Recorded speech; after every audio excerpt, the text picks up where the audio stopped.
Hey guys, it's FB Tips and welcome back to another Premier League video. And in this video, we talk about Chelsea versus Tottenham. And again, Chelsea won 3-0 and it was a convincing win from them. And they're back at the top of the table with Liverpool and United. From Tottenham side, again, it was a poor performance according to me. But if I talk very bluntly, I didn't really like the Tottenham play style again. But yeah, we'll look into the game. We'll go through each half and discuss what happened and what were the pros and cons of each team. So in the first half, you can see very evidently that Chelsea were trying to man mark Tottenham almost everywhere. They were trying to create a man mark situation where Tottenham couldn't create quick passes and go for the counter attacks as well. So that was the game plan from Chelsea in the very first half. Now, this was not the best game plan according to me, and it did backfire for a bit.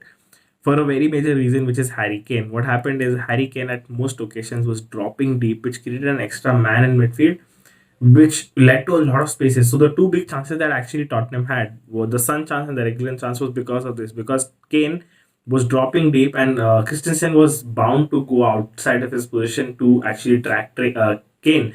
And we can see that eminently, and that happened twice, and both the chances were a big chance for Tottenham. Apart from that, there was nothing in the first half by Tottenham. Kane, again, it was a poor performance. He had almost zero shots on target inside the box. I think one shot inside the box, no big chances, one chance created. So again, nothing from Kane. It's been a very long while since he's actually scored.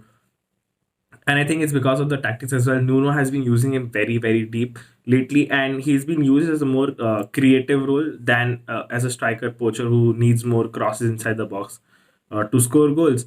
But that's not happening in the Nuno style. And also, talking about the Nuno style, I'm not very confident of this team because I know defensively they're very well drilled, and which we saw in the first half as well. They were compact, they were good in spaces, and they were catching Chelsea up.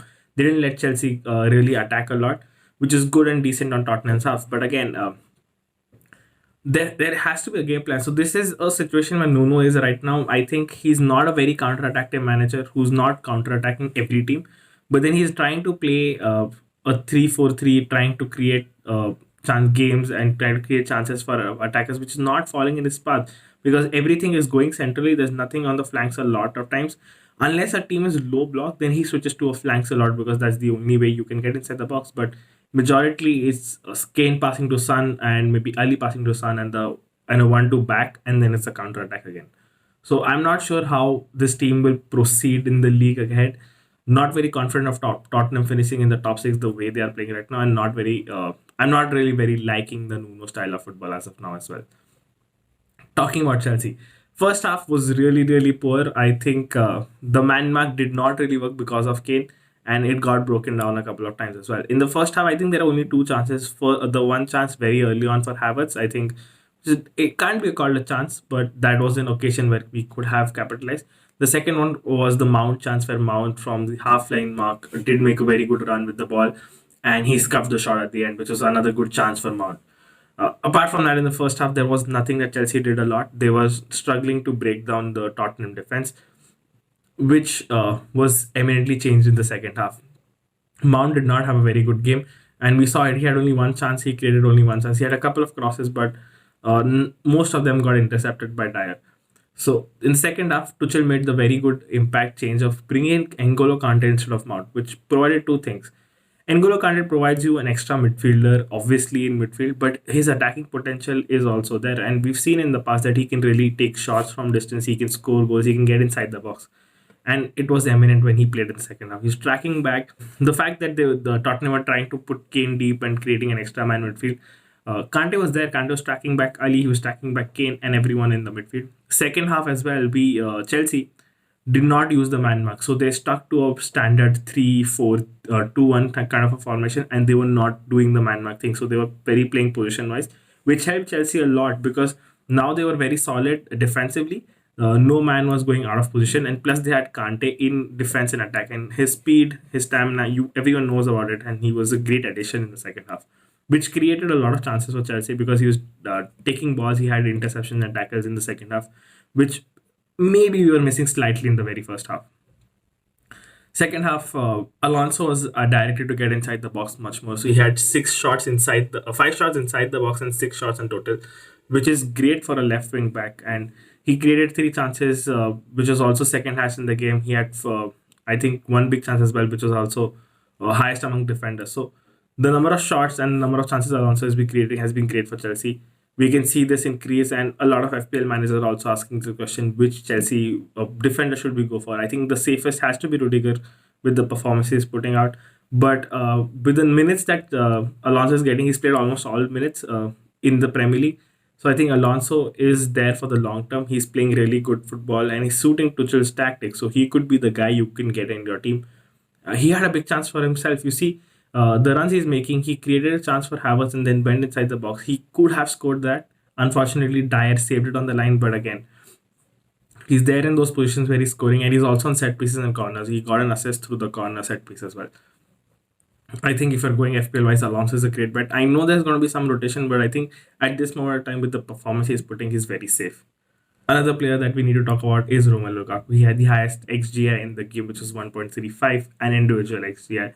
He had one big chance created, three chances, and 11 penalty touches area. But again, his performance looks like a person which is not just about just scoring goals, but he's creating chances for the team as well, and he's creating equated chances for the players who are around him. So at occasions, instead of a 4-3, 3-4-2-1, it becomes a 1-2 where Lukaku is the one. He's in the 10 role, and Werner and Mount or Werner and Kante and Werner Havertz are running across him, and he's creating chances for them. Also, I really thought that Havertz had a poor game. He did not. He was not really very involved in that game. He had one chance which he scuffed again at the very start of the game. But Werner complements Lukaku much more. The run, his pace, his run making ability. Yes, he had one big chance, and obviously he did miss it.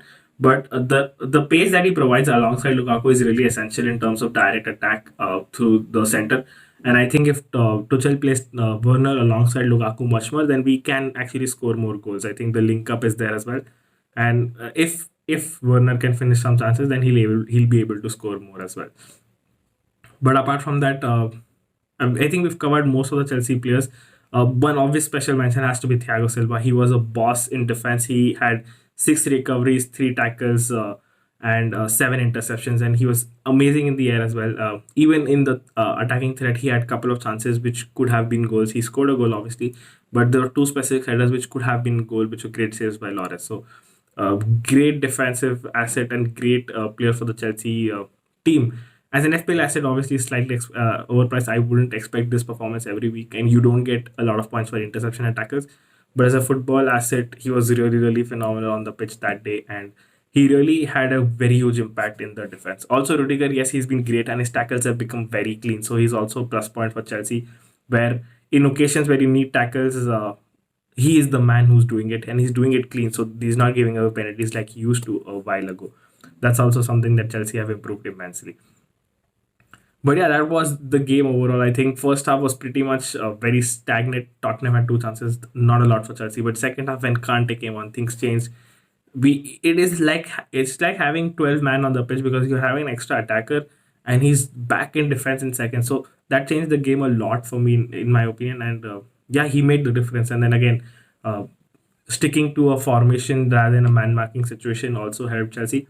And Alonso, again, he was given the license to get inside the box, which helped Chelsea a lot as well. So yeah, I do see Chelsea continuing this form. And next up is City, which is another big game. And if we win this, I think we are very in a very strong position in the very first 6 games, top of the table. And hopefully we do win against City. We will also be breaking on the City Southampton game if you guys want. So let us know in the comment section. And also we'll be doing a video of the game week roundup, which will discuss major stats from all FPL players and how the team and game week went for all games. But apart from that, this is it from this video. If you like the video, do hit the like button, and if you're new to the channel, do subscribe. And we will be creating much more such content throughout the season, and also FPL content on our channel. So until next time, this is FPL Tips signing off. Cheers.